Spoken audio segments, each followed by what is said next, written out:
Deadly Crush, a movie that sounds like it would be about a schoolgirl fixated on a teacher, a powerful genre on Tubi, but that's not what this film is.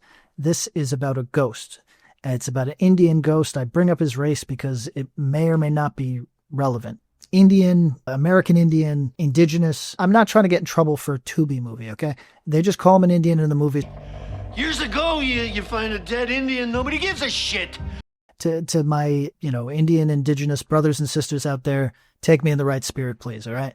There's an Indian artifact that his blood is splattered across when he is killed after being betrayed as part of a heist gang. And when I say heist gang, I really mean I think they robbed a liquor store or something. But the Indian and his girlfriend are both killed, betrayed by their co-criminal. Blood hits this artifact.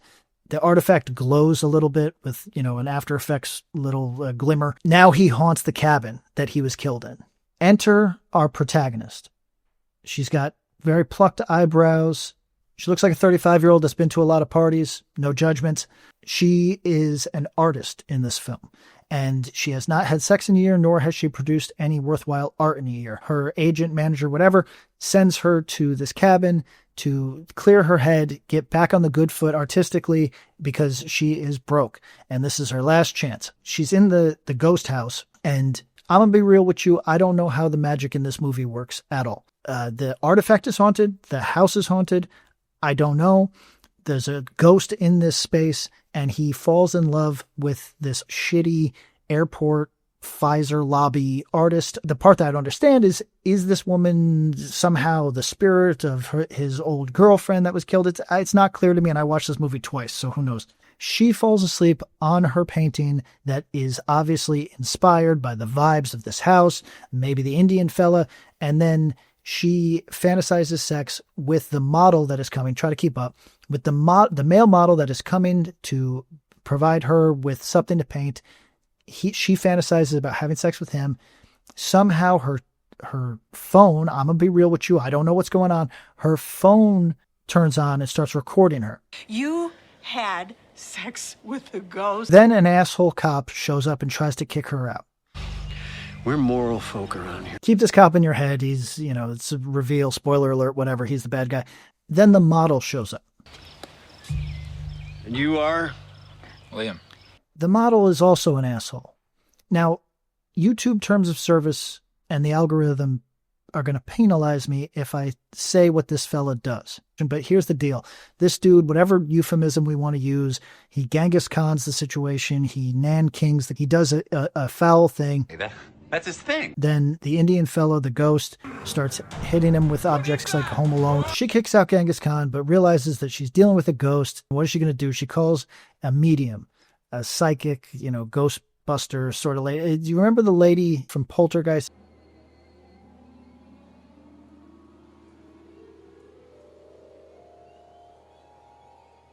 Now let's go get your dog. You had sex with a ghost. The medium is a scammer. The ghost picks up on this, starts hitting her with appliances in the funnest part of the motion picture. Then the ghost goes down on eyebrows. He's now feeling himself. He's doing shit like possessing people. He possesses the agent so that he can make out with eyebrows in her body, which is it's a little bit of a violating thing. I don't know how I feel about that.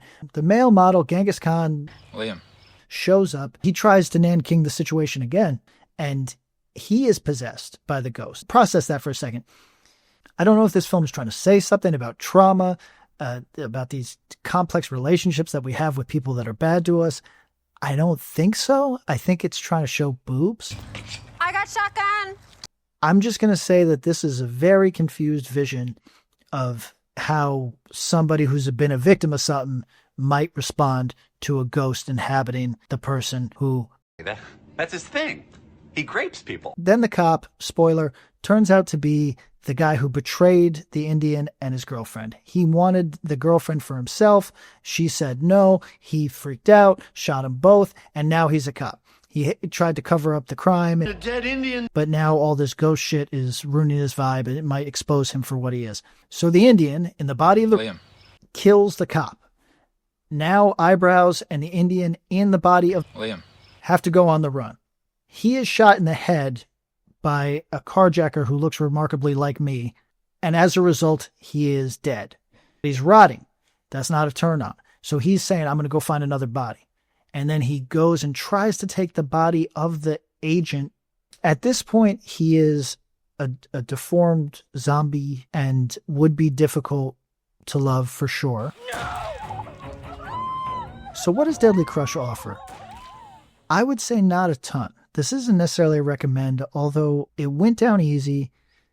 If you're into boobs, there's only one pair, but they're pretty big. That's something. And everybody seemed to be giving it their all, even if their all is it's pretty feeble, to be frank. With films like this, you got to search for compliments, and you end up at things like professionally lit.